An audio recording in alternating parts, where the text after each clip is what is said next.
Manalangin po tayo. Mahabagin naming Amang Diyos na sa amin ay nagmamahal, kami ay nagpapasalamat sa iyong dakilang biyaya na kami ay iyong unang tinawag mula sa maraming tao dito sa mundo, sa mga huling araw na iyong itinakda. Iniligtas po ninyo kami.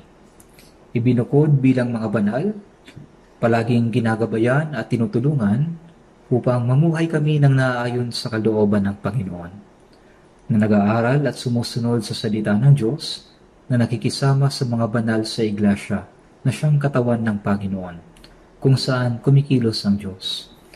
Sa oras na ito, kaming mga tinubos ng mahalagang dugo ng Panginoon ay nagpapasalamat sa inyo na kami ay inyong tinipon upang magpuri sa biyaya at kaluwalhatian ng Panginoon, mag-aral ng salita at mag-fellowship. Naniniwala kami na kasama namin ang Panginoon sa oras na ito, na hinahawakan ng bawat isa sa amin ng kanyang mahabaging mga kamay. Kami po ay may hina pa at nabibihag pa rin ng mga walang kabuluhang bagay sa mundo. Madalas, sumusunod sa mga pagnanasa ng laman. Pakiusap, hawakan niyo po kami sa pamamagitan ng inyong salita at kapangyarihan ng banal na Espiritu, at baguhin sa araw-araw ang aming puso upang makapamuhay kami sa natitirang araw ng aming buhay para sa inyong kalooban at kaluwalhatian. Naway higit pang kumilos ang Panginoon sa mga iglesia sa buong bansa, sa maraming iglesia sa buong mundo, at sa lahat ng mga brothers and sisters na nag-iingat ng kanilang pananampalataya at nangangaral ng Ebanghelyo sa kabila ng may hirap na sitwasyon upang isagawa ang gawain ng Diyos. Naakayin ang mga ligaw na kaluluwa sa pamamagitan ng matapang na pagpapatotoo sa Ebanghelyo. Kung mayroon man po sa amin na hindi patunay na nakakaunawa sa pag-ibig ng Panginoon, pakiusap, buksan niyo po ang kanilang puso at akayin sila na makilala ang dakilang biyaya ng Diyos, upang magkaroon din sila ng buhay na walang hanggan at pag-asa. Panginoon na nagbibigay ng salita ayon sa panahon at nagtuturo sa amin ng daan na dapat naming lakaran, pakiusap, tulungan niyo po kami na maunawaan ng salita at ang banal ng kalooban ng Panginoon na gusto niyong ihayag sa amin sa oras na ito, upang kami makapamuhay sa natitirang bahagi ng aming buhay para sa kalooban ng Diyos. Dalangin po namin ito sa pangalan ng Panginoong Hesus. Amen. Buksan natin ang Biblia. Roma chapter 12. Roma chapter 12.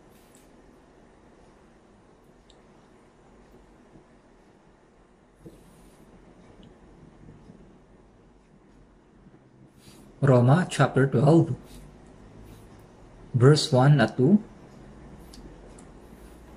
Roma chapter 12, verse 1 at 2. Kaya nga, mga kapatid, isinasamo ko sa inyo alang-alang sa mga kahabagan ng Diyos, na inyong ialay ang inyong mga katawan na isang handog na buhay, banal na kasiyasiya sa Diyos, na siya ninyong makatuwirang pagdilingkod. Huwag ninyong tularan ang sanlibutan ito, kundi magbago kayo sa pamamagitan ng pagbabago ng inyong pag-iisip upang mapatunayan ninyo kung alin ang mabuti, kasiyasiya, at lubos na kalooban ng Diyos.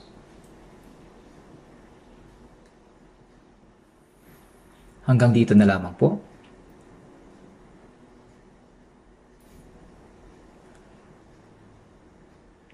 Ngayong summer, nagpapatuloy ang mainit na panahon. Sinasabi nila na kung magpapatuloy daw ang mainit na panahon, ang mga pananim ay may hinog na mabuti. Sa palagay ko ay ganoon din tayo. Tayo din ay lumalago at nasasanay sa pananampalataya sa pamamagitan ng mga kahirapan at nagbubunga ng mabubuting bunga para sa ikaluluwalhati ng Diyos.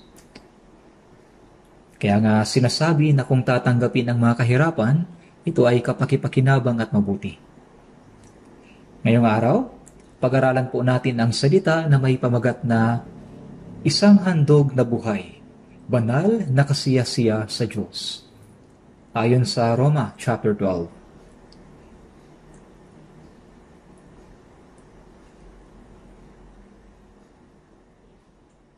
Bagamat ang salitang ito ay maiksi, ipinapaliwanag dito kung ano ang buhay Kristiyano pagkatapos nating maligtas.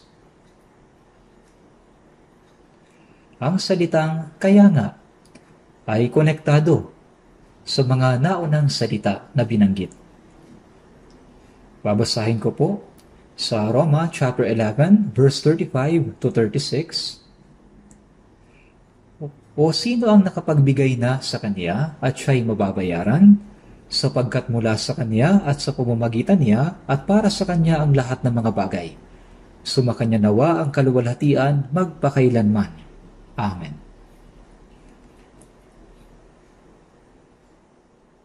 Mayroon bang nakapagbigay na sa Diyos? At mayroon bang pinagkakautangan ang Diyos? Ito ay imposible, sapagkat mula sa Kanya at sa pamamagitan niya at para sa Kanya ang lahat ng mga bagay. Ang lahat ng bagay sa langit at lupa ay nilikha ng Diyos. Maging tao ay nilikha ng Diyos. Nilikha niya ang tao para sa banal na plano at layunin ng Diyos. At bagaman nahulog ang tao sa kasalanan, iniligtas niya tayo upang matupad ang kalooban ng Diyos. Kaya, mula sa Kanya at sa pamamagitan niya, ibig sabihin, ang Panginoon ang lumikha sa kanila at sila'y patuloy na nananatili at nabubuhay sa pamamagitan ng Panginoon. At para sa Kanya ang lahat ng mga bagay. Ibig sabihin, silang lahat ay kinakailangan para sa katuparan ng plano at layunin ng Diyos. At sumakanya nawa ang kaluwalhatian magpakailanman. Ang lahat ay para sa kaluwalhatian ng Diyos. Alam nating mga ligtas na Diyos ang lumikha ng lahat ng bagay sa mundo. Kahit tayo ay nilikha din ng Diyos.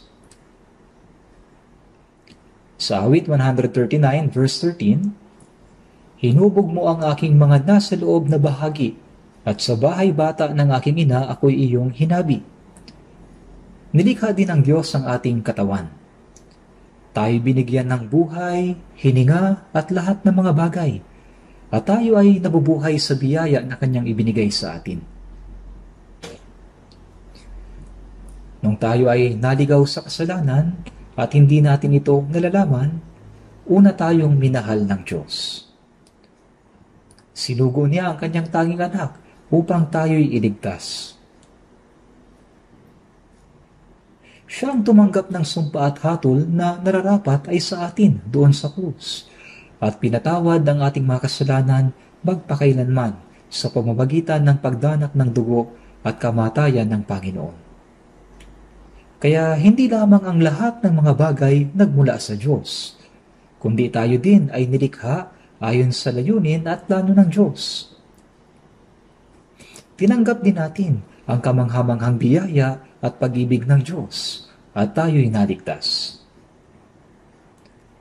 Kaya ang lahat ng mga bagay ay nagmumula sa Diyos.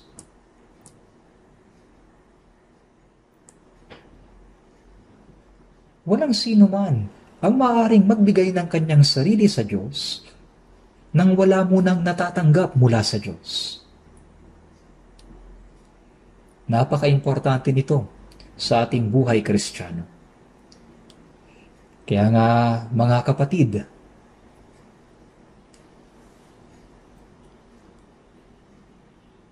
sabi dito, mga kapatid, ito ay napaka-magiliw na salita para sa ating mga Kristiyanong naligtas.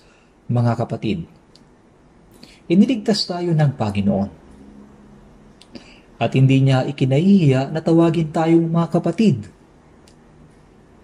Pagkatapos ng kaligtasan, ang pinakamagandang titulo o pagtawag ay yung tawagin tayong mga kapatid. Kaya nga, mga kapatid, Isinasamo ko sa inyo alang-alang sa mga kahabagan ng Diyos. Pagsusumamo alang-alang sa kahabagan ng Diyos. Ibig sabihin, kung tinanggap ninyo ang awa ng Diyos, dapat kayong makinig sa akin. Sa Efeso chapter 2 verse 4 to 5, ngunit ang Diyos, palibhasay mayaman sa awa, dahil sa kanyang malaking pag-ibig sa atin, maging noong tayo patay sa pamamagitan ng ating mga pagsuway, binuhay niya tayo kay Kristo. Sa pamamagitan ng biyaya, kayo'y naligtas. Tayo ay naligtas dahil sa awa at pag-ibig ng Diyos. Ang salitang kahabagan at awa ay magkasing kahulugan. Tinanggap natin ang awa ng Diyos. Kaya ang natitirang buhay natin sa pananampalataya ay pagsukli sa biyaya na tinanggap natin sa pamamagitan ng awa ng Diyos. Sinasabi sa mga awit 116 verse 12, ano ang aking isusukli sa Panginoon sa lahat niyang kabutihan sa akin? Tinanggap natin ang awa ng Diyos. Kaya nga natanggap natin ang kamanghamanghang biyaya ng Diyos, ang kaligtasan. Nagkaroon tayo ng pag-asa sa buhay na walang hanggan at makakapasok sa langit. Kaya ang katagang, kaya nga mga kapatid,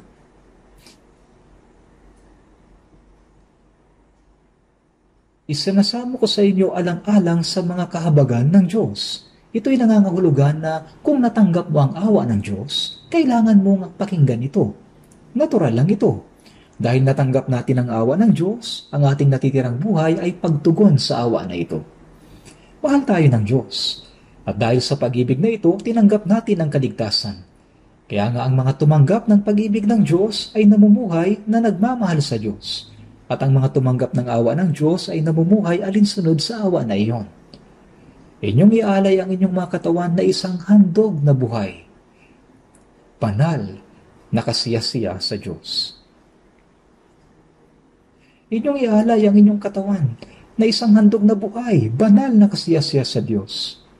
Ito ang pinaka-importanteng punto para sa mga Kristiyano na tumanggap ng awa ng Diyos. Inyong ialay ang inyong katawan na isang handog na buhay. Banal na kasiyasiya sa Diyos.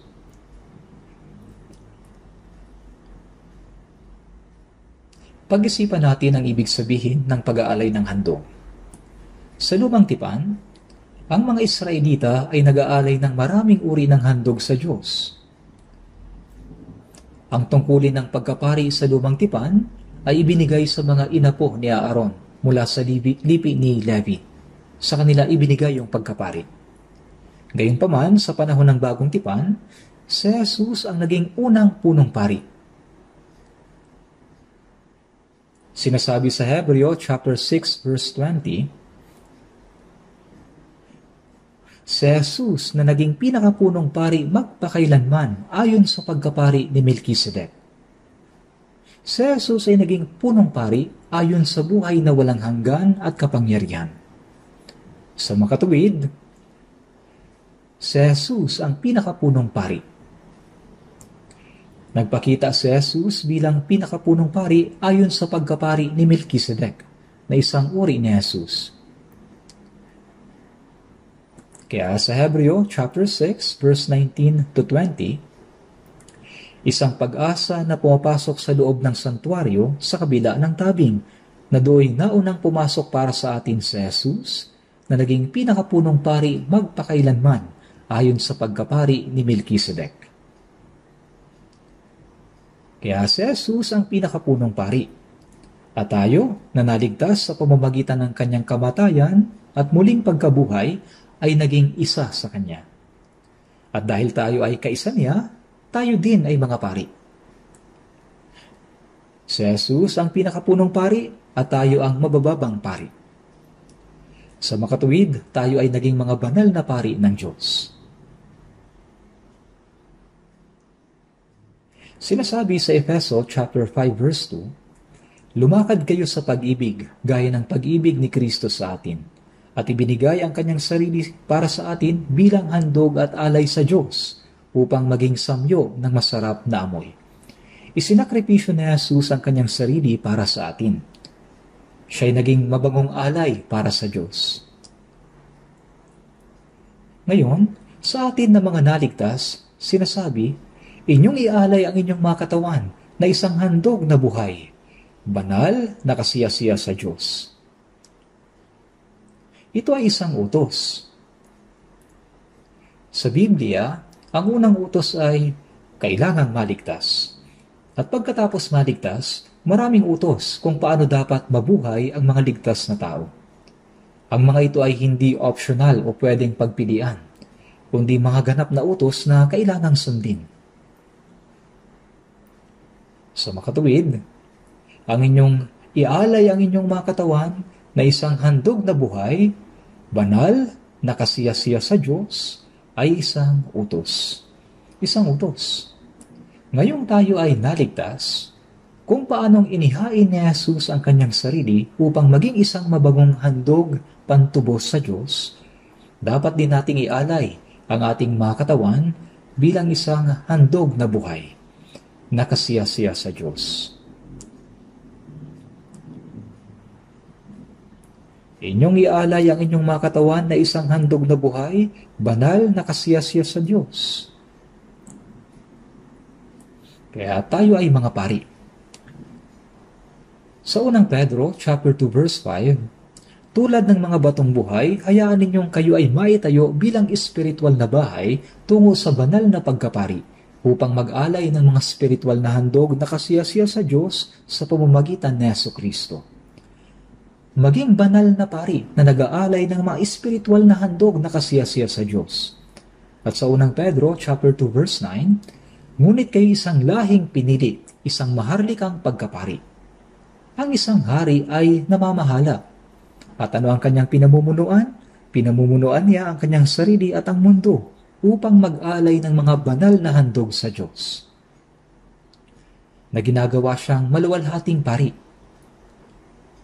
Kaya nga tayo mga naligtas ay mga pari na dapat mag-alay ng buhay na handog sa Diyos.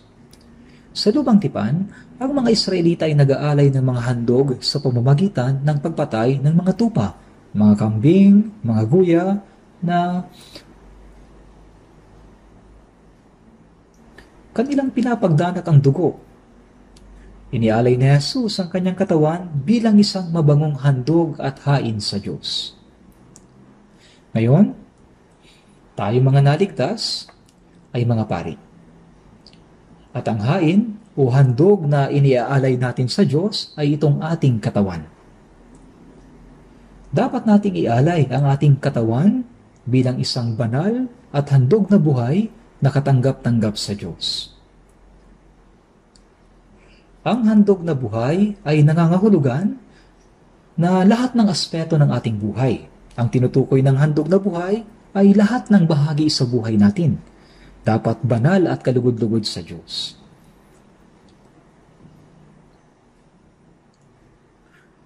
Sa unang Korinto, chapter 6, verse 19 to 20, at kayo ay hindi sa inyong sarili, sapagkat kayo binili sa isang halaga.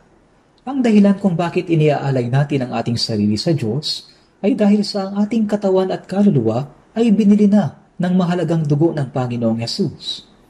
Sa unang Korinto, chapter 7, verse 23, sinasabi, kayo'y binili sa isang halaga, huwag kayong maging alipin ng mga tao.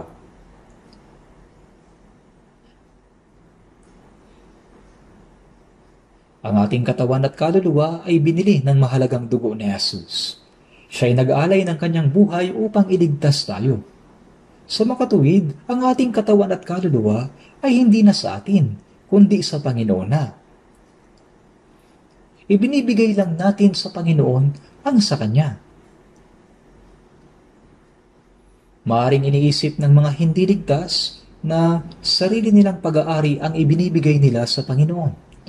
Kaya sila ay mayroong pagkamaramot sa paghahandog. Gayunpaman, ang mga ligtas na Kristiyano, nauunawaan natin na wala tayong pagmamayari na kahit na ano. Kayo ay hindi sa inyong sarili, sapagkat kayo binili sa isang halaga. Kaya't luwalhatiin ninyo ng inyong katawan ang Diyos. Ito'y sinabi sa unang Korinto, chapter 6, verse 19 to 20. Tayo ay binili ng mahalagang dugo ni Jesus para sa ikaluluwalhati ng Diyos.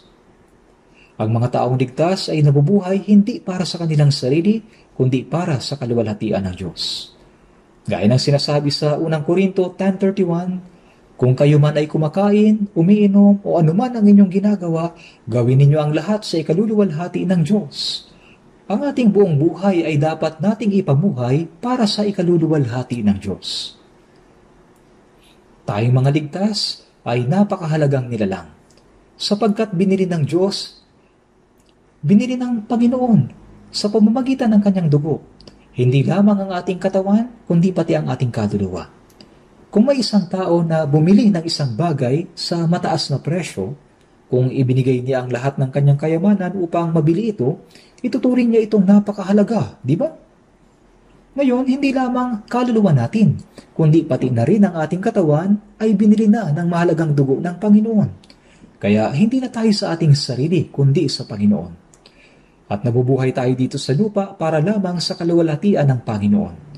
Kaya nga sa unang Pedro 1:18, nalalaman ninyong kayo tinubos mula sa inyong walang kabuluhang paraan ng pamumuhay na minana ninyo sa inyong mga ninuno. Hindi ng mga bagay na nasisira tulad ng pilak o ginto, kundi ng mahalagang dugo ni Kristo, gaya ng sa korderong walang kapintasan at walang dungis. Iniligtas tayo hindi sa pamamagitan ng pilak o ginto, kundi sa pamamagitan ng kamatayan ni Kristo at pagdanak ng kanyang mahalagang dugo. Sinasabi sa Hebreo 9:12, nakamit niya ang walang hanggang katubusan sa pamamagitan ng kanyang dugo.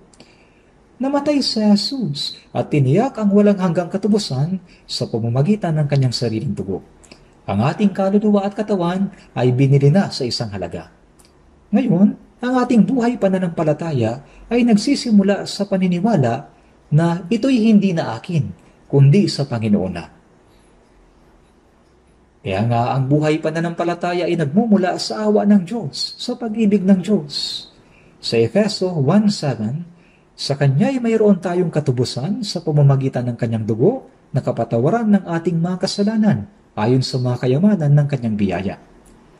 Tinanggap natin ang kapatawaran ng mga kasalanan sa pamamagitan ng walang bayad na pagtubos ng dugo ni Kristo. Kung gayon, kailangan muna nating maunawaan na ang ating katawan at kaluluwa ay hindi na sa atin. Ito'y sa Panginoon na. At mula roon, dapat tayong mamuhay na nagsasabi, ano ang aking isusukli sa Panginoon sa lahat niyang kabutihan sa akin?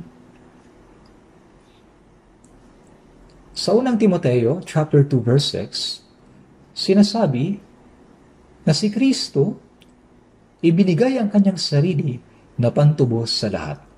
Ibinigay ni Kristo ang kanyang sarili, ang kanyang buhay bilang pantubos sa lahat. Ang pantubos ay ang halaga na ginagamit upang matubos ang isang tao. Kung may taong baon sa utang, siya'y parurusahan dahil sa utang na yon. Ngunit kung merong magbabayad ng pera bilang kapalit niya, ang tawag sa perang iyon ay perang pantubos. Pera na tumutubos. Sinabi ng Panginoon na ibinigay niya ang kanyang sarili bilang pantubos para sa atin. At sa Apokalipsis chapter 1 verse 5 to 6, doon sa umibig sa atin at nagpalaya sa atin mula sa ating mga kasalanan sa pamamagitan ng kanyang dugo. Sa kanya na umibig sa atin at naghugas sa atin mula sa ating mga kasalanan sa pamamagitan ng kanyang sariling dugo. Sa Revelation chapter 1 verse 6, at ginawa tayong kaharian, mga pari ng kanyang Diyos, sa kanyang Diyos at Ama. Sinabi rito, nagpalaya sa atin mula sa ating mga kasalanan sa pamamagitan ng kanyang dugo. At ginawa tayo mga tao ng kaharian ng Diyos at mga pari ng Diyos. Hindi natin dapat kalimutan na tayo ay mga pari. Ang isang pari ay hindi nabubuhay para sa kanyang sarili. Ang pari ay isang taong itinalaga para sa kaluwalhatian ng Diyos. Ang ligtas ay naligtas sa pamamagitan ng mahalagang dugo ng Panginoon. At ibinukod sa mundong ito bilang mga banal. para lamang sa ikaluluwalhati ng Diyos. Noon, tayo ay ipinanganak sa kasalanan. Tayo ay nasa ilalim ng kapangyarihan ng Diablo at kinakaladkad patungo sa walang hanggang pagkawasa. Ngunit kahit noong hindi pa natin nalalaman, tinubos tayo ng Diyos sa pamamagitan ng kanyang awa at pag-ibig sa atin. Ngayon, ang ating buhay ay nakatago sa walang hanggang pag-ibig ng Diyos. At hindi natin dapat kalimutan kahit na isang sandali na ang natitirang bahagi ng ating buhay ay para sa ikaluluwalhati ng Diyos na siyang nagligtas sa atin. Kaya sa Roma, chapter 1, verse 6, kayo na mga tinawag kay Kristo Jesus. Nang tayo ay naligtas, tayo ay naging kay Hesus Kristo. Ang ating mga ari-arian ay hindi na sa atin. Ngayon, ang ating katawan at kaluluwa ay pag-aari na ni Kristo Jesus. Kaya nga sinabi sa Roma, chapter 14, verse 7 to 8, walang sino man sa atin ang nabubuhay sa kanyang sarili at walang sino mang namamatay sa kanyang sarili. Kung nabubuhay tayo, sa Panginoon tayo nabubuhay. O kung namamatay tayo, sa Panginoon tayo'y namamatay. Kaya't mabuhay man tayo mamatay, tayo'y sa Panginoon. Muli nating basahin ang salitang ito at isapuso.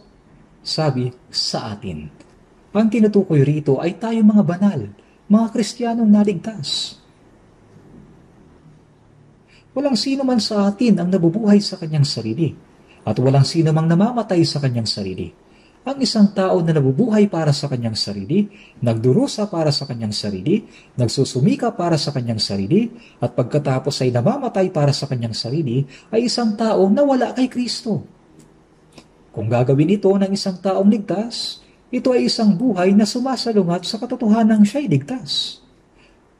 Kung siya ay nabubuhay para sa kanyang sarili, gumagawa para sa kanyang sarili, nagdurusa para sa kanyang sarili, at pagkatapos ay namamatay para sa kanyang sarili, ito'y isang sumpa. Ngayong tayo naligtas, ang ating katawan at kaluluwa ay pag-aari na ng Panginoon. Kaya nabubuhay lamang tayo para sa kalooban ng Diyos. Ibig sabihin, wala tayong karapatang mabuhay para sa ating sarili at wala tayong kalayaang mamatay para sa ating sarili. Bakit? Dahil mabuhay man tayo o mamatay, tayo ay sa Panginoon. Mayroong mga alipin noong unang panahon. Sa Grego, tinatawag na doulos. Ang isang alipin ay walang pagmamayari sa kanyang sarili. Siya ay binili ng kanyang Panginoon sa isang halaga, kaya't siya ay pagmamayari ng kanyang Panginoon. Ano man ang iutos sa kanya ng kanyang Panginoon, mabuhay man siya o mamatay, gagawin niya anuman ang naisin ng kanyang Panginoon. Ang isang alipin ay walang sariling plano, hangarin o mithiin. Nabubuhay lamang siya para sa kanyang Panginoon. Pagkatapos nating maligtas, tayo ay mga alipin ni Jesucristo. Ilang ulit na sinabi ni Apostol Pablo sa Galatia chapter 1 at Filipos chapter 1 na siya ay alipin ni Jesucristo. Buong pagmamalaki niyang sinabi na lingkod o alipin siya ni Jesucristo. Ang lingkod na binabanggit doon ay isang alipin. Isang alipin. Siya ay isang alipin na binili sa isang halaga. Kaya pagkatapos maligtas, inialay ni Apostol Pablo ang kanyang buhay para lamang sa Panginoon at sa Ebanghelyo. At habang ipinapangaral ang Ebanghelyo, siya'y namartir sa Roma. Pinugutan siya ng ulo. Nabuhay siya para sa Panginoon hanggang sa huli at namatay para sa Panginoon. Sa aklat ng mga gawa, wala sa mga apostol ang namuhay ng maginhawa at namatay. Silang lahat ay nangaral ng Ebanghelyo. Namuhay ng masunurin, matapat, at nagsakripisyo para sa iglesia, at sa huli naging mga martir. Ngayong tayo ligtas na, iniligtas tayo ng Panginoon sa pamamagitan ng kanyang kamatayan at binili tayo sa isang malaking halaga. Sa tuwing naiisip natin ang biyayang nagligtas sa atin, hindi natin masusuklian ang biyayang ito Kahit na mamatay pa tayo ng daan-daang beses para sa Panginoon, paano natin siya masusuklian? Itinuturo sa atin ng Biblia ng detalyado kung paano tayo dapat mamuhay pagkatapos maligtas. Kung ang isang ligtas na tao ay pumupunta sa iglesia tuwing linggo, kumakanta ng mga himno, nagbibigay ng handog, gumagawa ng ilang gawain, ngunit sa natitirang buhay ay nabubuhay ayon sa gusto niya, abay kahit na mga tao sa ibang relihiyon ay mahusay din sa ganyan. Kahit na mga hindi ligtas na tao ay kayang-kayang gawin ang ganyan. Ang isang taong ligtas ay dapat na ihandog ngayon ang kanyang buong buhay bilang isang handog na buhay, banal na kasiyasiya sa Diyos. Hindi dapat kalimutan ng mga Kristiyano na sila ay mga pari ng Diyos.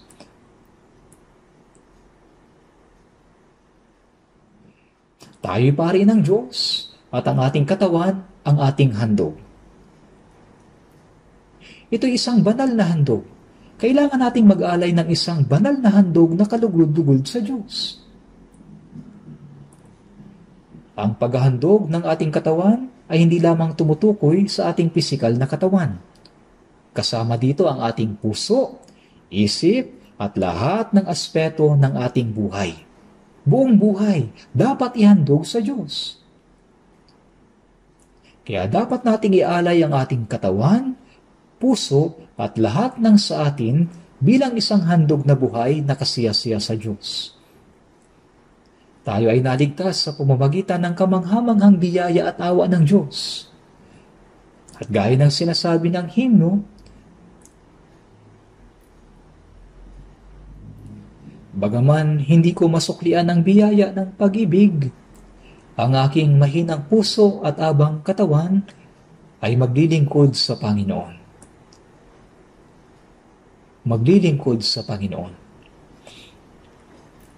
Ang alipin ay nabubuhay lamang para sa kanyang Panginoon. Sila ay nabubuhay para sa kanilang Panginoon at namamatay para sa kanilang Panginoon. Sa Filipos chapter 2 verse 8, sinasabi, sila'y naging masunurin hanggang sa kamatayan, maging sa kamatayan man sa krus.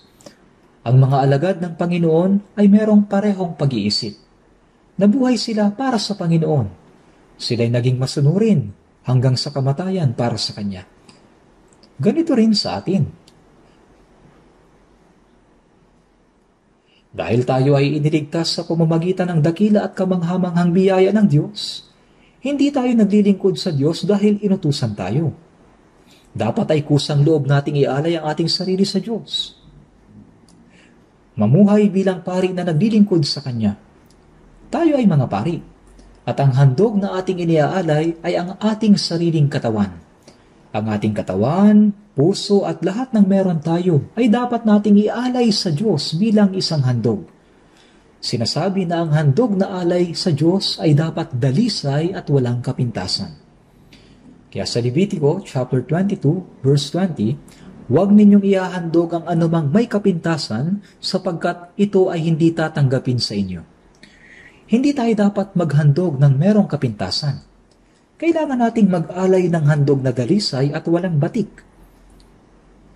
Sa Malakias chapter 1, na siyang huling aklat sa Lumang Tipan,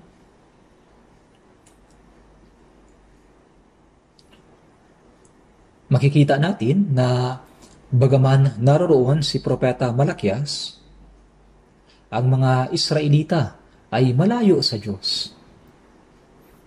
Ang mga Israelita, iniingatan nila ang Sabat, sumusunod sila sa kautusan, at mayroong mga pari at mga handog. Subalit, sinabi ng Diyos sa Malakias chapter 1 verse 6, mga pari na humahamak sa aking pangalan. Sila'y mga pari, ngunit kanilang hinahamak ang pangalan ng Diyos. Bakit? Dahil sila'y naghahandog ng maruruming tinapay at ng mga hayop na may sakit. Kaya nga sinaway sila ng Diyos. Sinaway sila ng Diyos. Sinabi ng Diyos, mga pari na humahamak sa aking pangalan. Sa Malakias chapter 1 verse 8, subukan mong ihandog yon sa iyong gobernador. Masisihan kaya siya sa iyo? Papakitaan ka kaya niya ng kabutihan? Kung maghahandog ka sa isang gobernador, tiyak na bibigyan mo siya ng alay na malinis, sariwa at mabuti. Hindi isang hayop na bulag, pilay o may sakit. Kasi kahit na gobernador, hindi tatanggapin yun. Ngunit nagdadala kayo ng gayong mga alay sa Diyos. Kapag kayo naghahandog ng mga bulag na hayop bilang alay, di ba masama iyon? At kapag naghahandog ng pilay at may sakit, hindi ba masama iyon?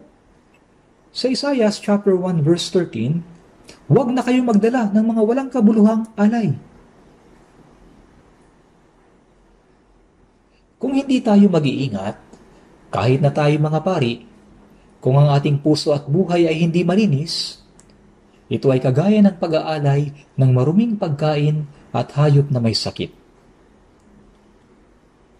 Sa paghahandog natin ng ating sarili sa Diyos, kailangan nating maging banal at malinis. Ibig sabihin ay nakabukod tayo sa sanlibutan. Kaya,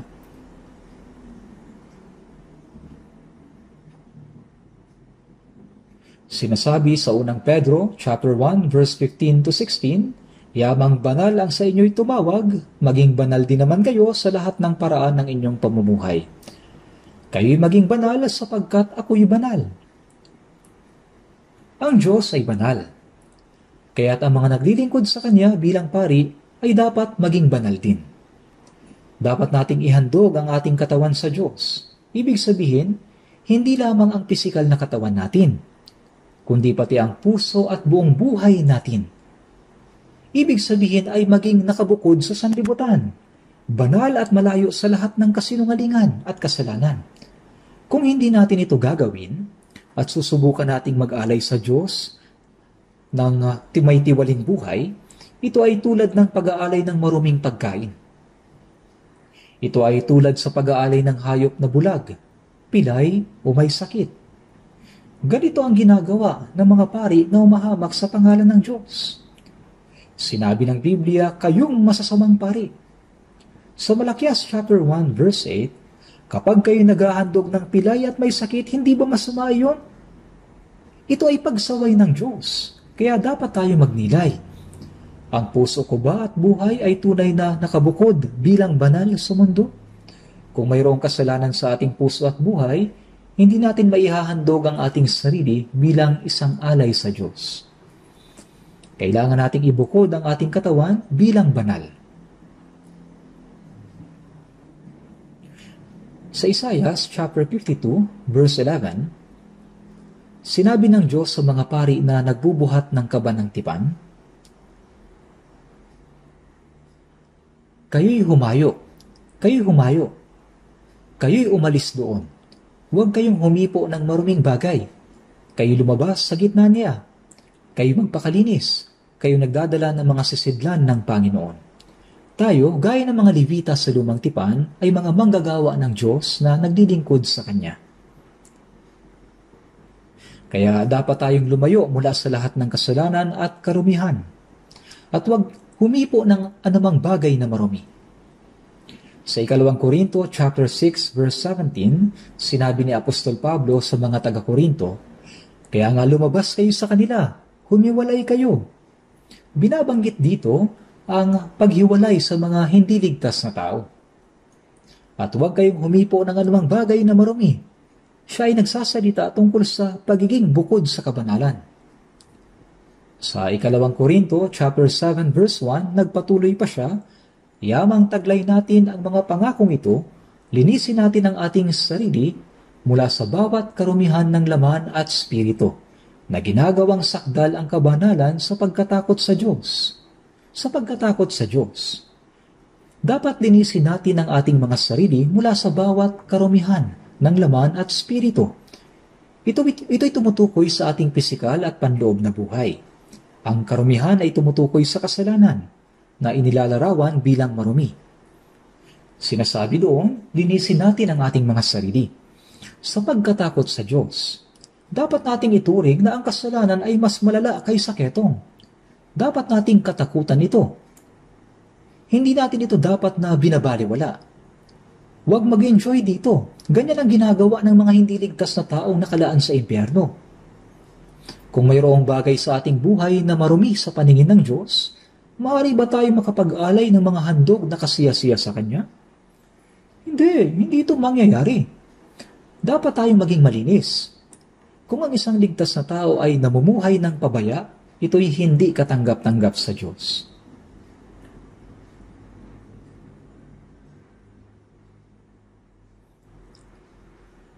Sa Levitico chapter 1 verse 5, makikita natin na ang handog na sinusunog ay dinadala sa harapan niya. Maging tupa o guya, ito ay pinapatay. At pagkatapos, ang balat nito ay inaalis. Pinagpipira-piraso ang hayop. At pagkatapos ay sinusunog ang mga bahagi niyon sa ibabaw ng dambana. Ganito yung handog na sinusunog, isang handog na inialay sa pamamagitan ng apoy. Pinagpipira-piraso. Dapat nating patayin ang mga pagnanasa ng ating laman sa pamamagitan ng banal na spirito. Sinasabing ang laman ay nagnanasa laban sa spirito at ang spirito ay laban sa laman. Kung hahayaan lang natin ang ating laman na gawin ang gusto nito, kukontrolin tayo nito. Kaya nga, kailangan nating pigilan at patayin ang mga pagnanasa ng ating laman sa pamamagitan ng banal na spirito. Dapat nating patayin ang mga pagnanasa ng ating laman.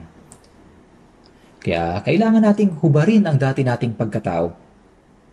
Yamang hinubad na ninyo ang dating pagkatao, pati ang mga gawa nito. Kaya kung paanong inaalis ang balat at hinihiwa ng pira-piraso, kailangan din nating pagpira-pirasuhin ang ating sarili sa harapan ng Diyos at sunugin ang ating sarili sa apoy ng banal na spirito. Dapat nating pagpira-pirasuhin ang ating sarili.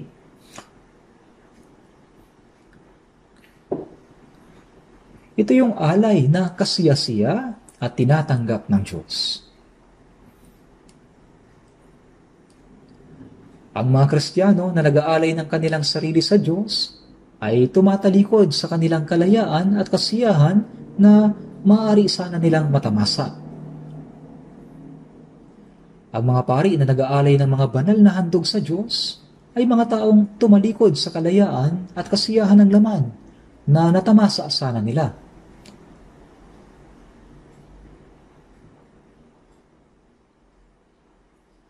Kapag tayo ay nagiging ganap na kaisa ni Kristo, nag-iisip na katulad niya, nakakaramdam ng tulad niya,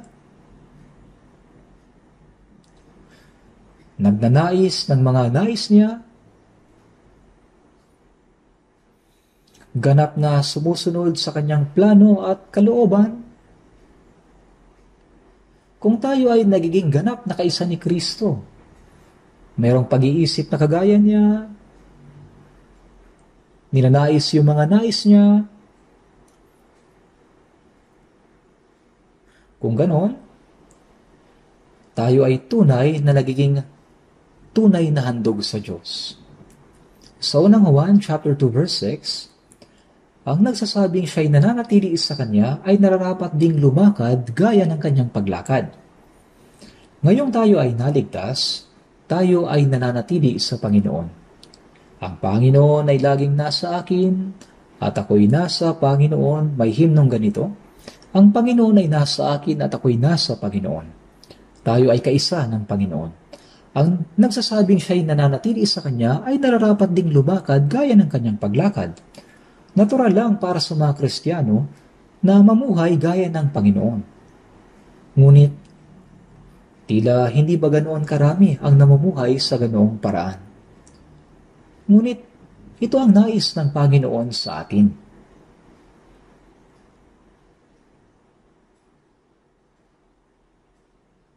Kung ang Panginoon ay nasa atin, kung gayon, ang Panginoon dapat ang Panginoon ng buhay natin.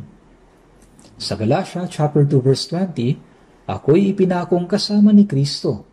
Ang ibig sabihin ng ako ay ang aking lumang pagkatao, ang aking mithiin, hangarin, mga plano, lahat ng bagay sa buhay ko. Nung namatay si Jesus sa krus, hindi lang napatawad ang kasalanan ko, kundi namatay ako kasama ng Panginoon.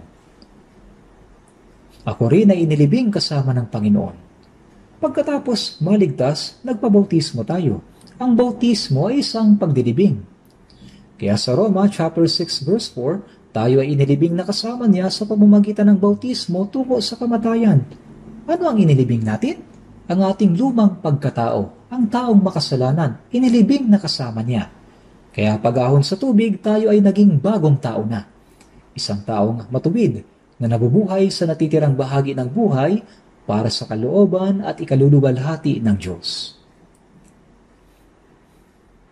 Kaya ngayon, ang ating lumang pagkatao ay namatay na at inilibing kasama ng Panginoon.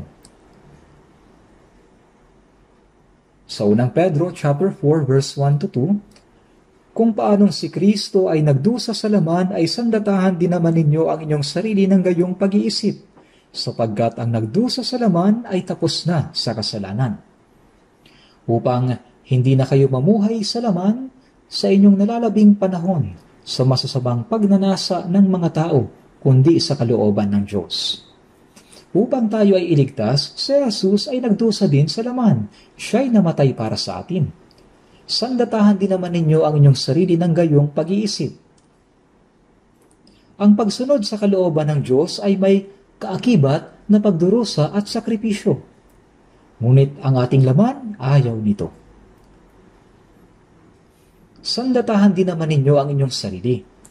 Ang mga general na nakikipagdigma ay nagsusuot ng baluti. Ang baluti ang humahadlang sa mga palaso ng kaaway. Ang pagsusuot ng baluti ang pumipigil sa lahat ng palaso. Sa mga araw na to, yung mga bulletproof vests. Sandatahan din naman ninyo ang inyong sarili ng gayong pag-iisip. Yung magdusa sa mga pisikal na sakit, ito'y isang baluti. Sapagkat ang nagdusa sa laman ay tapos na sa kasalanan. Ibig sabihin, silang nagdurusa para sa Panginoon ay walang oras gumawa ng kasalanan. Pwede tayong mabuhay na hindi nagkakasala. Hindi tayo dapat magkasala. Sinasabi ng ilan, paano tayo mabubuhay na hindi nagkakasala gayong mayroon tayong laman?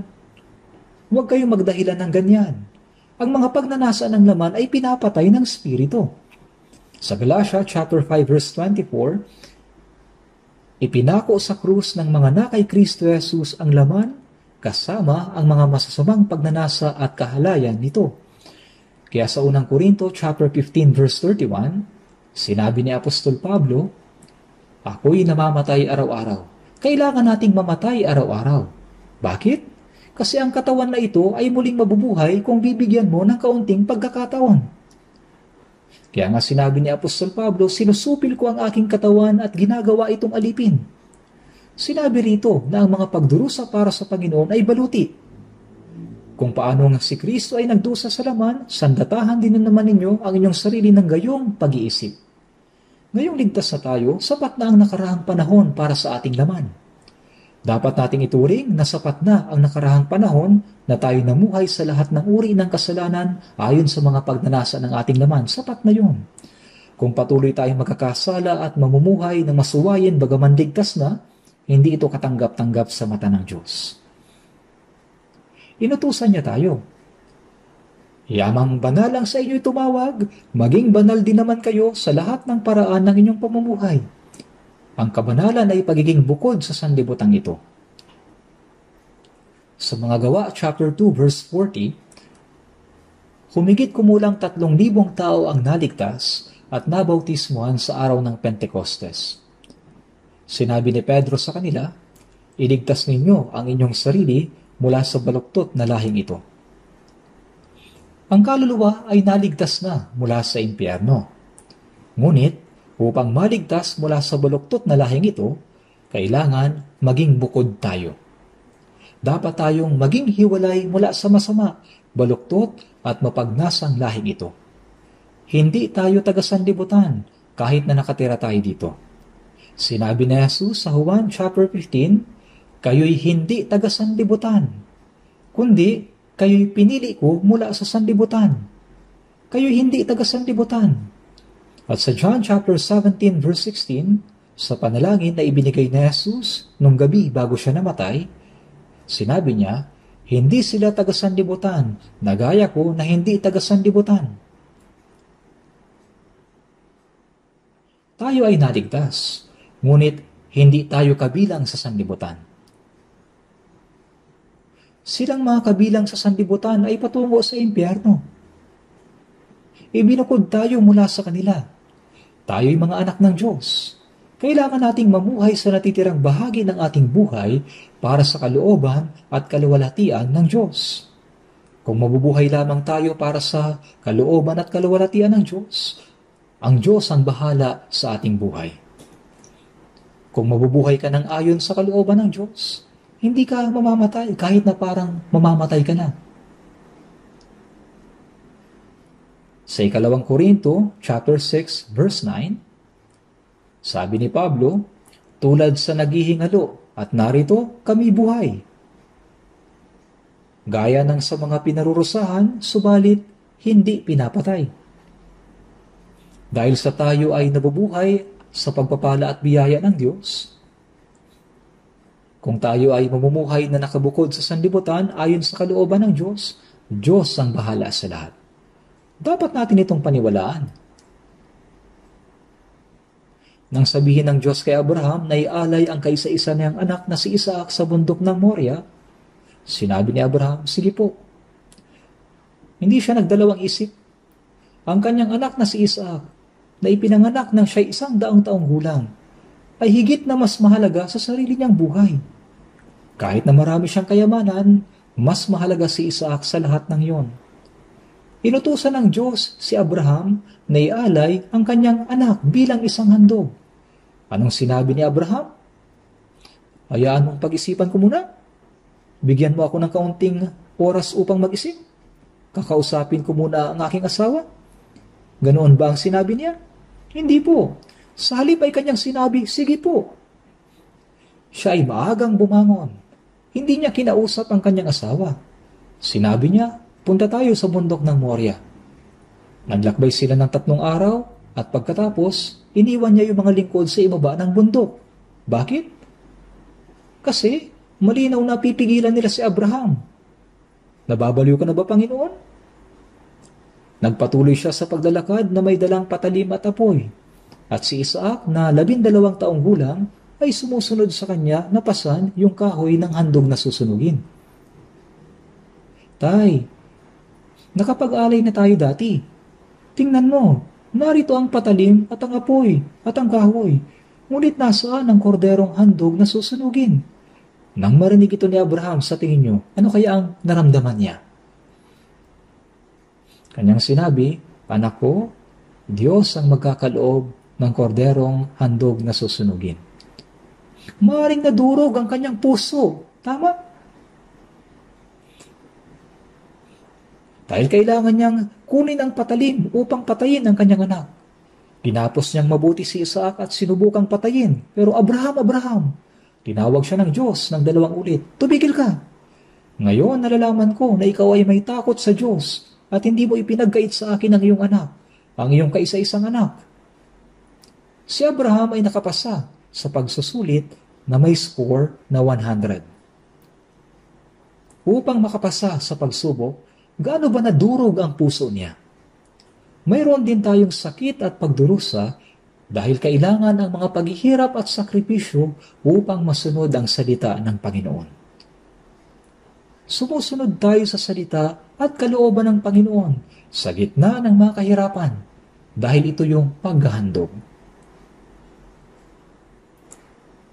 Sa ganito nakikita ng Diyos ang ating puso. Kailangan ang paghihirap at sakripisyo upang masunod ang salita ng Panginoon. Nais niyang makita sa ating buhay na minamahal natin siya ng higit kaysa anumang bagay sa mundo. Ano sa tingin niyo? Magagawa ba natin ito?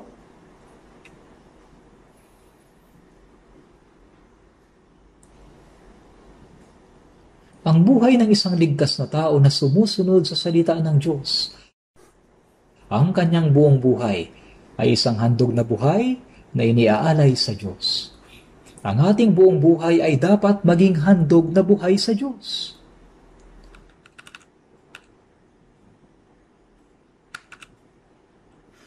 Sa isang himno, merong lyrics na pagkatapos kong ialay ang lahat sa dambana ng Panginoon, ako'y tutugon sa Kanya.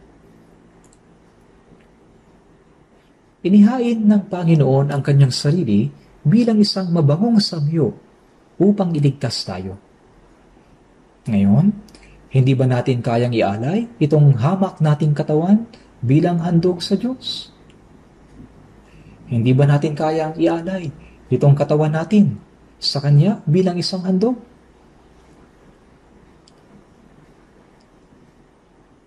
Kaya mayroong himno, di ba? Is your all on the altar of sacrifice laid? Your heart does the Spirit control?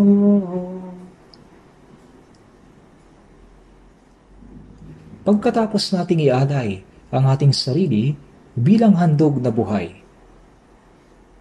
tayo ay magkakaroon ng ganap na pakikisama sa Kanya. Sa tunay na pakikisama, ang dalawang puso ay dapat nagkakaisa. Kapag ito'y nagkakaisa, ito ay hahantong sa tunay na pakikisama. Ipagpalagay nating tapat ang puso ng isang tao sa kanyang kaibigan, ngunit ang puso ng kaibigan niyang ito ay hindi. Magkakaroon ba sila ng tunay na pakikisama? Tatanungin tayo ng Panginoon, tapat ka ba sa akin gaya ng pagiging tapat ko sa iyo? Inialay ko ang aking sarili bilang isang handog na babagong samyo, ngunit ano ang ginagawa mo para sa akin? Siguradong magtatanong siya. Kaya pagkatapos nating ialay ang lahat sa Panginoon, magkakaroon tayo ng ganap na pakikisama sa Kanya. Kaya ba nating gawin ito? Kailangan. Kailangan nating magsumikap na gawin ito. Ang ating puso, pag-iisip, at lahat ng ating ginagawa ay dapat maging handog na buhay. Ang buhay na patuloy na sumusunod sa araw-araw. Maging nasa bahay man, nasa trabaho, nasa church, at iba pa, ito'y isang handog na buhay na banal na kasiya-siya sa Diyos.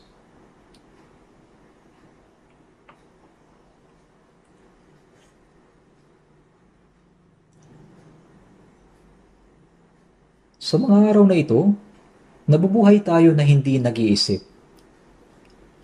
at ginagawa ang gusto natin. Nagsimula akong magsimba noong ako'y estudyante sa junior high, ngunit hindi ako nagsisimba para maniwala kay Jesus. Ang school ko ay Katoliko, kaya kailangan kong pumunta sa simbahan tuwing linggo at mag-aral ng Biblia. Mandatory ito. Kapag pumupunta ako sa simbahan tuwing linggo, may isang senior pastor na nakasuot ng formal na damit. Sinasabi niya, simulan na natin ang pagsamba. Ang mga sumasamba ay dapat sumamba sa spirito at katotohanan. Oh, spirito at katotohanan daw. Spirito at katotohanan daw, pero pagkatapos ay nabubuhay sila sa paraang gusto nila sa loob ng isang linggo. At pagdating ng araw ng linggo, iniisip nila na dapat siguro akong magsimba. Naghuhugas sila ng kanilang katawan, nagsusuot ng malinis damit, pagdating sa simbahan, Panginoon, iaalay ko ang aking katawan bilang handog na buhay. Dahil ba ikaw ay nananalangin at nagpupuri? Ikaw ay buhay ng handog? Hindi po. Ito ay isang patay na handog. Hindi ito tunay na pagsamba. Inyong ialay ang inyong katawan na isang handog na buhay, na banal, kasiya-siya sa Diyos, na siya ninyong makatwirang paglilingkod. Kaya ano ang spiritual na pagsamba? Sa Juan chapter 4 verse 24, ang Diyos ay spirito at ang mga sumasamba sa Kanya ay kailangang sumamba sa spirito at katotohanan. Kapag sinasabi natin na ang Diyos ay spirito, ibig sabihin siya ay hindi laman. Kung ang Diyos ay laman, Maaari kang mamuhay ayon sa gusto mo at pagkatapos ay magsabi lang ng Panginoon na may anyo ng kabanalan, umawit ng magagandang awit at malulugod sa iyo ang Diyos. Ngunit ang Diyos ay hindi laman. Siya ay espiritu. Nakikita niya ang puso natin. Alam niya ang lahat ng tungkol sa buhay natin. Ang buong buhay natin ay dapat handog na buhay na banal, na nakahiwalay sa mundo upang maging kasiyasiya sa Diyos. Ang ibig sabihin ng banal ay nakabukod sa sanlibutan. Kung hindi, ang handog natin ay magiging gaya ng paghahandog ng hayop na pilay at may sakit sa Diyos. Hindi ba masama yun? Hindi natin dapat hamakin ng Diyos. Ang biyayang ibinigay sa atin ng Diyos ay napakalaki at napakadakila.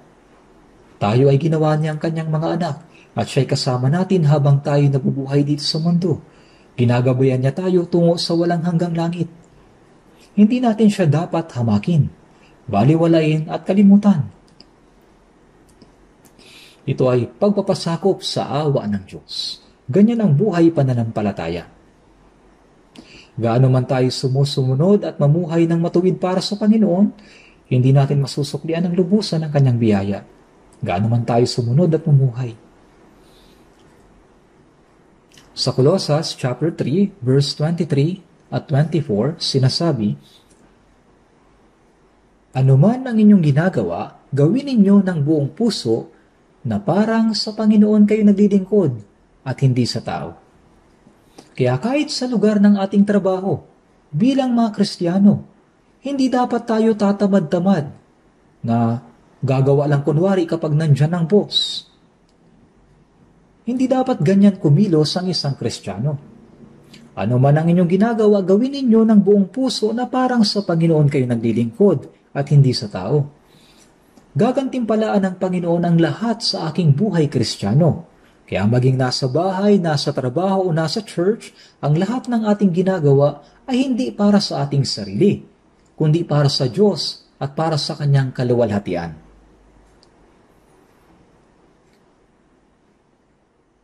Kaya gaya ng sa Panginoon at hindi sa mga tao. Yamang inyong nalalaman na sa Panginoon ay tatanggapin ninyo ang gantimpalang mana. Ang gantimpala para sa masunuring buhay ay manggagaling sa Diyos. Kahit na hindi ka gantimpalaan ng tao, gagantimpalaan ka ng Diyos. Ang ating buong buhay ay dapat maging buhay ng paglilingkod kay Kristo. Sa bahay, ginagawa nila ang gusto nila. Sa trabaho, namumuhay sila sa sarili nilang paraan. At pagkatapos ay pumupunta sa church na nagsasabing, "Panginoon, tanggapin mo ang aking handog na buhay." Kaya sasabihin ng Diyos, "Kayong mga masasamang pari, dadalhin niyo ba sa akin ang mga handog na pilay, bulag at may sakit? Huwag ninyong dalhin sa akin ang mga yan." Ngayon, naharap tayo sa isang mahalagang bagay. Naligtas tayo. Tayo ay naging mga anak ng Diyos. Tayo ay naging mga taong pupunta sa langit. Hindi ako taga-sanlibutan, kundi isang tao na pag-aari ng Panginoon. Gano ba ito kahanga-hanga, hindi ba? Ngunit patuloy natin itong nakakalimutan. Dapat ay huwag natin itong kalimutan. Kaya sa unang Samuel chapter 15, verse 22 to 23, sabi rito, "Ang pagsunod ay mas mabuti kaysa alay. Mas mabuting sumunod kaysa mag-alay ng taba sa Diyos, sapagkat ang paghihimagsik ay gaya ng kasalanan ng pangkukulam." Ipinag-utos ng Diyos kay Saul na puksain ang lahat ng mga Amalekita. Sinalakay ng mga Amalekita ang mga Israelita nang sila'y pagod at nanghihina sa ilang. Kanilang ninakawan, pinatay at ginipit ang mga Israelita. Kaya't hindi kinalimutan ang ginawa ni Amalek sa mga Israelita. Kaya sinabi ng Diyos, kailangan silang lipuling lahat. Bawat tao, kawan, at kanilang mga bakahan. Walang ititira, ubusin silang lahat. Sinabi ni Saul, sige po, at siya'y humayo. Ngunit upang itaas ang kanyang sarili, kinuha niyang buhay si Agag na hari ng mga Amalekita, at pinatay niya ang mga tupa at baka na hindi mahalaga, ngunit itinira ang mabubuti. At sinabi niya kay Samuel, tinupad ko na ang utos ng Panginoon. Ano ngayon? Ano kung gayon ang kahulugan nitong iyakan ng mga tupa at ng mga ungal na mga baka na aking naririnig? Ano pala yan? Ito ba? Itinira ng taong bayan ang pinakamabuti sa mga tupa at baka upang ihandog sa Panginoon mong Diyos. Ang nalabi ay aming pinuksang lahat. Pagkatapos, sinabi ni Samuel, ang pagsunod ay mas mabuti kaysa alay. Ang pagsunod ay mas mabuti kaysa paghahandog ng mga tupa. Ang paghihimagsik ay parang kasalanan ng pagkukulang. Siya ay walang pakundangan na nagmamalaki na siya ay sumunod kahit na siya ay sumuway. Ang pagsunod ay mas mabuti kaysa alay. Ang ganap na pagsunod sa salita ng Diyos ay isang handog na buhay, banal at makatwirang pagdilingkod.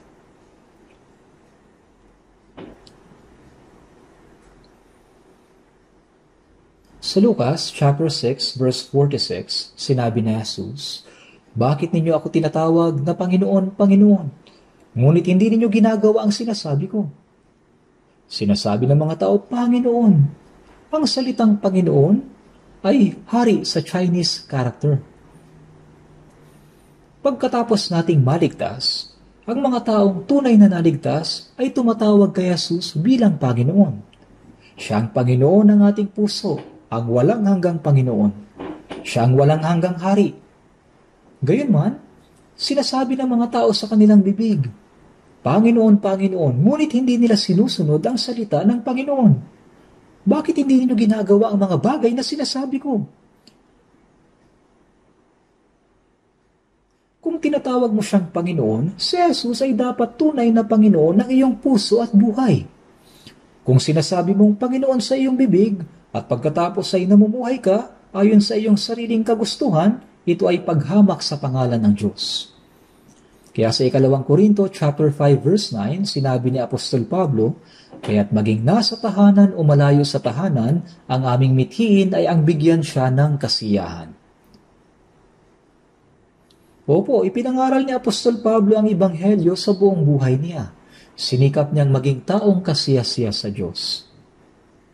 Mabuhay man siya o mamatay.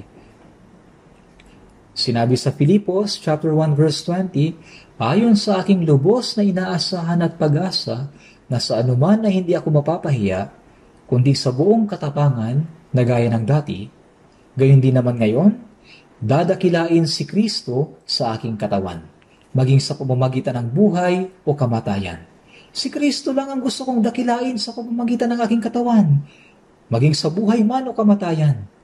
Nais kong pangalan lamang ni Kristo ang dakilain. Para dyan, handa akong mabuhay at mamatay. Yan ang aking taimtim na inaasahan at pag-asa. Yan yung sinabi ni Apostol Pablo. Sinabi niya, maging tulad kayo sa akin, gaya ko kay Kristo. Ano ang tinularan ni Apostol Pablo kay Kristo? Ang ganap na pagsunod. Tinularan niya ang pagsunod at sakripisyo ni Kristo. Si Kristo ay sumunod hanggang kamatayan.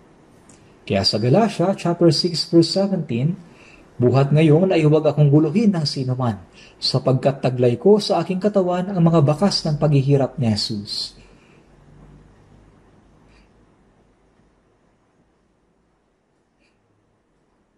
Sa aking katawan ang mga bakas ng paghihirap ni Jesus. Anong mga bakas? Mga bakas ng pagdurusa. Ngayon, paano natin ipapamuhay ang natitira nating buhay?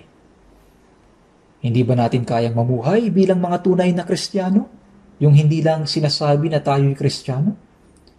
Ngunit mukhang yung ibang ligtas naman ay nabubuhay lang ng bahagya at tila wala namang problema. Kaya anong espesyal sa akin na kailangan kong mamuhay sa ganyang paraan? Ganito ba ang iniisip mo? Huwag mong intindihin yung iba. Ang Panginoon ang nagligtas sa akin, at ang Panginoon ang siya nagbabantay sa akin. Siya ang magbibigay ng gantimpala ayon sa aking ginawa. Kung gayon, mamumuhay ako para sa Panginoon upang bigyan siya ng kasiyahan. Sapat na yon. Huwag mong intindihin yung iba. Sa Hebreo chapter 11 verse 5, sa pananampalataya, si Enoch ay dinalang paitaas anupat hindi niya naranasan ang kamatayan. Sapagkat bago siya dinalang paitaas, pinatotohanan na ang Diyos ay nalugod sa kanya. Bago ang baha, buhay na kinuha ng Diyos si Enoch. Sa pananampalataya, si Enoch ay lumakad kasama ng Diyos, kaya't hindi niya nakita ang kamatayan. Sa Genesis chapter 5, sinabing si Enoch ay lumakad na kasama ng Diyos sa loob ng 300 taon at pagkatapos siya ay dinala sa langit. Bago siya dinalang paitaas, pinatotohanan na ang Diyos ay nalugod sa kanya. Ang Diyos nalugod sa kanya.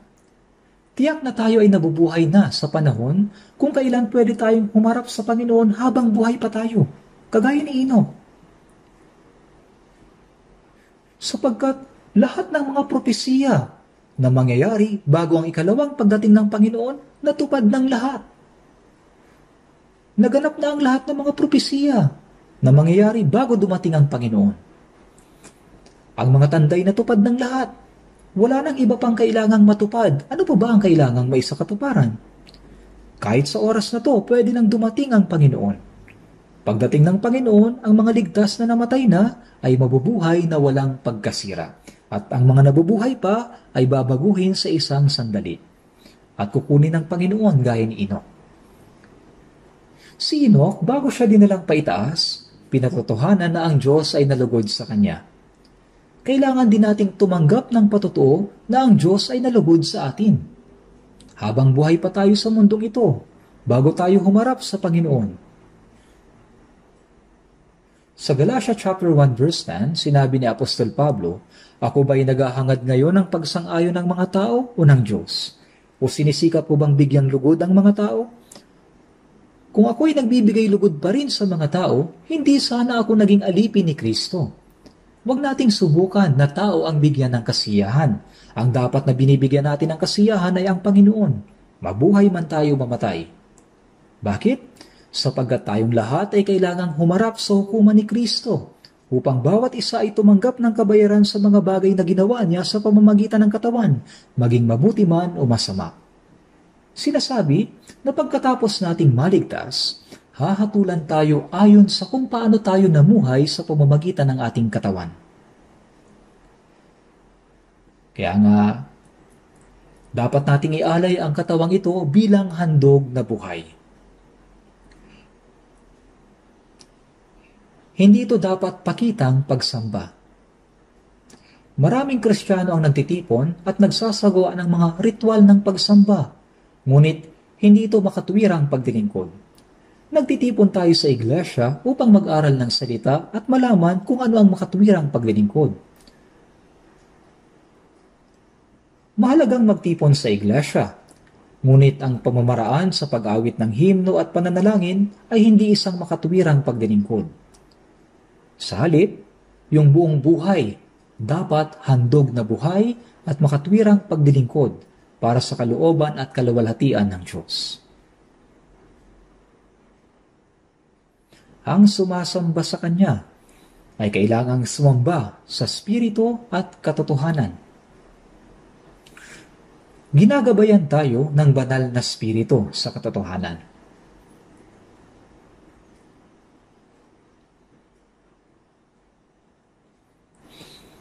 Yung buhay na namumuhay sa pagsunod sa salita ng Diyos ay isang buhay na sumasamba sa Espiritu at katotohanan.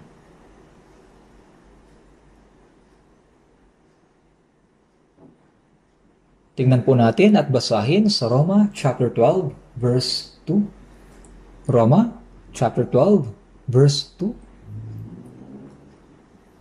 Huwag ninyong tularan ang sanlibutan ito, kundi magbago kayo sa pamamagitan ng pagbabago ng inyong pag-iisip, upang mapatunayan ninyo kung alin ang mabuti, kasiyasiya, at lubos na kalooban ng Diyos. Huwag ninyong tularan ang sanlibutang ito. Anong klase daw ng sanlibutan? Ang mundong ito ay napakasama at mas lalo pang lumalala sa panahon natin ngayon. Ang mga namumuhay na sumusunod sa salita ng Diyos ay nagmumukhang hangal. At ang mga namumuhay ayon sa masamang mundong ito ay nagmumukhang matatalino. Ngunit huwag tayong magpaloko. Huwag kayong padaya. Sa unang Korinto, ang masasamang kasamahan ay sumisira ng magagandang pag-uugali. May mga tao sa paligid natin na masama ang ugali. Kung lalapit ka sa ganyang mga tao, marurumihan ang puso mo. Hindi tayo kabilang sa masamang mundong ito. Malapit na nating makita ang Panginoon. Ayon sa aking lubos na inaasahan at pag-asa, si Pablo ay may taimtim na ninanasa. Ang dakilain si Kristo sa aking katawan, maging sa pamamagitan ng buhay o sa pamamagitan ng kamatayan. Natural lang na parangalan ang Panginoon. Natural lang na parangalan ang pangalan ng Panginoon. Ito'y nararapat sa mga Kristiyano. At huwag ninyong tularan ang sanlibutang ito. Hindi tayo dapat maging katulad nitong masama at mapagnasang mundo. Kundi magbago kayo sa pamamagitan ng pagbabago ng inyong pag-iisip. Ang ating puso ay dapat mabago sa pamamagitan ng banal na spirito. Mayroon pa tayong likas na kasamaan. Kaya kailangan mabago sa pamamagitan ng pagbabago ng ating pag-iisip. Kaya't kung ang sino man ay na kay Kristo, siya ay bagong nilalang. Ang mga lumang bagay ay lumipas na, tingnan ninyo, ang lahat ay naging bago. Tayo ay mga bagong nilalang. Kaya dapat tayong mamuhay na mayroong bagong puso. Ngunit magbago kayo sa pamamagitan ng pagbabago ng inyong pag-iisip. Hindi mo maaaring sundin ang salita ng Diyos sa iyong dating lakas na hindi pa nababago. Upang mapatunayan ninyo kung alin ang mabuti, kasiyasiya at lubos na kalooban ng Diyos. Natututunan natin sa pamamagitan ng salita ng Diyos kung ano ang mabuti, kasiyasiya at lubos na kalooban ng Diyos. Natututunan natin. Sa Efeso chapter 5 verse 10, na inaalam kung ano ang kalugod-lugod sa Panginoon. Kailangan nating mamuhay ayon sa kalugod-lugod na kalooban ng Diyos.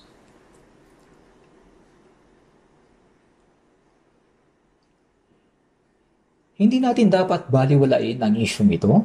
Ito ay napakahalagang bagay na dapat nating alamin at gawin.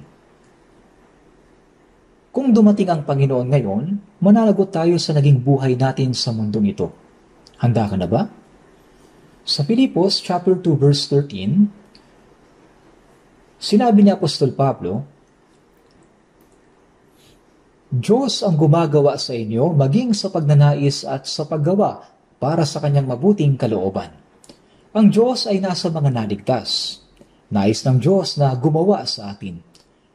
Nais ng Diyos na maging Panginoon ng ating buhay. Ang Diyos ay gumagawa sa atin maging sa pagnanais at sa paggawa para sa kanyang mabuting kalooban. Ang kalooban ng Diyos na kalugod-lugod sa Kanya ay ito yung dapat na maging hangarin ng puso natin. Kaya may himno, ang tanging hiling ko, Panginoon, ay ito lamang, ang paglingkuran ka sa lahat ng aking mga araw.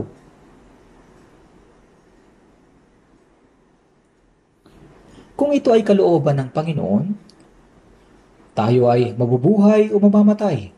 Mabuhay man tayo o mamatay, ito ay ayon sa kalooban ng Panginoon. Panginoon, mangyari nawa ang iyong kalooban.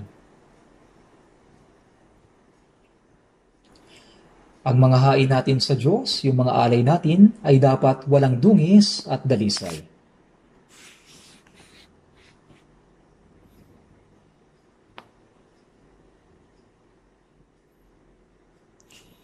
Ang buhay ng pagsunod natin sa Diyos ay isang handog na buhay. Kaya sa muling pagparito ng Panginoon, dapat ay karapat-dapat tayo na makibahagi sa kanyang kaluwalhatian. Sa ikalawang Timoteo, chapter 2, verse 15,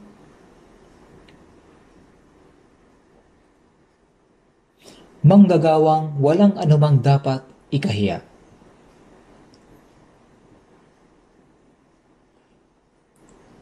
Wala tayong dapat na ikahiya sa harapan ng Diyos. At pagsikapan mong humarap na subok sa Diyos. Dapat sikapin palagi natin na mamumuhay sa harap ng Diyos ng buong puso ayon sa kanyang kalooban. Hindi ito kusang nangyayari. Bagamat tayo'y naligtas, mayroon pa rin tayong pagnanasa ng laman. Kaya hindi ito gusto. Kaya hindi natin ito gusto at tamad tayo sa pagsunod sa salita ng Diyos. Ang landas ng pagsunod sa salita ng Panginoon, mayroong nakapaloob na pagdurusa at sakripisyo. Kaya ayaw ng ating laman. Gusto ng lahat na maging madali ang lahat. Ngunit, dapat nating isuko ang ating laman sa Diyos tulad ng ginawa ni Apostol Pablo. Dapat tayong magsumikap na matamo yung tulong ng banal na Espiritu na mayroong gayong pag-iisip.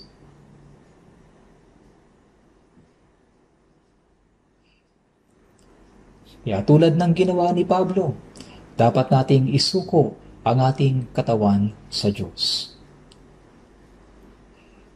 Dapat nating alamin kung ano ang mabuti, kasiyasiya, at lubos na kalooban ng Diyos. At mamuhay sa natitirang bahagi ng ating buhay ayon sa kaloobang iyon. Maging mga pari na nag-aalay ng handog na kasiyasiya sa Diyos. Ang taong ligtas sa isang pari sa harapan ng Diyos. Gayunpaman, mahalaga kung anong uri ng alay ang ibinibigay natin. Sa pagdating ng Panginoon, dapat tayong maging banal na pari at mamuhay ng matuwid upang tayo ay tumayo sa harap ng Panginoon na hindi kahiya-hiya. Manalangin na po tayo. Mahabagin naming Amang Diyos, nang kami ay tumalikod sa Diyos at namuhay sa kasalanan, salamat po sa inyong awa sa amin. Noong hindi namin nakikilala ang Diyos, si Jesus ay namatay para sa amin. Nagdanak ng kanyang dugo, pinatawad ang aming mga kasalanan magpakailanman, at iniligtas kami ng walang anumang kapalit.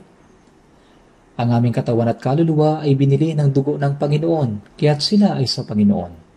Nais naming ganap na sundin ang salita ng Diyos para sa kaluwalhatian ng Diyos. Gaya ng sinasabi, ihandog ninyo ang inyong katawan bilang isang handog na buhay.